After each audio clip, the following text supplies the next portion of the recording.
রান্না পুজোতে ইলিশ মাছ খাবি দাদা? ইলিশ মাছ খায়, ইলিশ না কাতলা খাবি? কাতলা, ইলিশ। রান্না পুজো স্পেশালি তোমার কি মাছ খাওয়ার ইচ্ছা? ইলিশ না কাতলা? তুই কবার পান্তা খাবি? 3 বার। 3 বার পান্তা খাবি?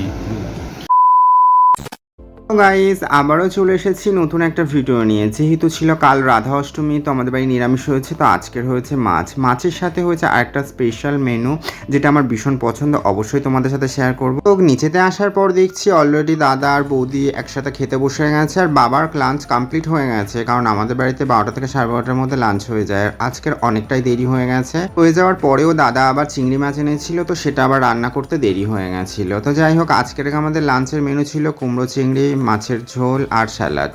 এখানে কুমড়ো চিংড়ি ভাত নিয়ে নিয়েছি, আর আজকের স্পেশাল মেনু যেটা, সেটা হচ্ছে কচুর পাতা সিদ্ধ, তার সাথে ডাল সিদ্ধ, পেঁয়াজ ভাজা, সব একসাথে মাখা, যেটাকে অ্যাকচুয়ালি কচুর পাতার ভর্তা বলতে পারো।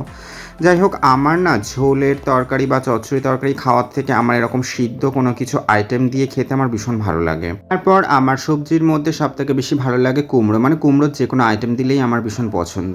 তো যাই হোক, এখানে চিংড়ি মাছ দিয়ে কুমড়ো তরকারি করেছিল বটে, কিন্তু চিংড়ি মাছটা দাদা বড্ড ছোট এনে ফেলেছিল, যেটা আমার একদমই পছন্দ হয়নি। একটু বড় সাইজের চিংড়ি মাছ দিয়ে কুমড়ো দিয়ে খেতে আমার ভীষণ ভালো লাগে। তোমরা কি জানো, কুমড়োর একটা গুণ আছে, কেউ যদি প্রতিদিন কুমড়ো খায় তার প্রচুর পরিমাণে ফ্যাট কমে। যাই হোক, আমি তারপরে নিয়েছিলাম মাছের তরকারি, মানে লাইলেন্টিকার মাছের ঝোল, যেটা ঝিঙে আলু দিয়ে করেছিল।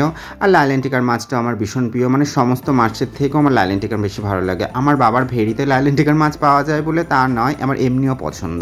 যাই হোক, আজকের ভিডিওটা ছিল এই পর্যন্ত। তোমাদের কেমন লাগলো অবশ্যই জানিও, আর ভালো লাগলে একটা লাইক করে দিও।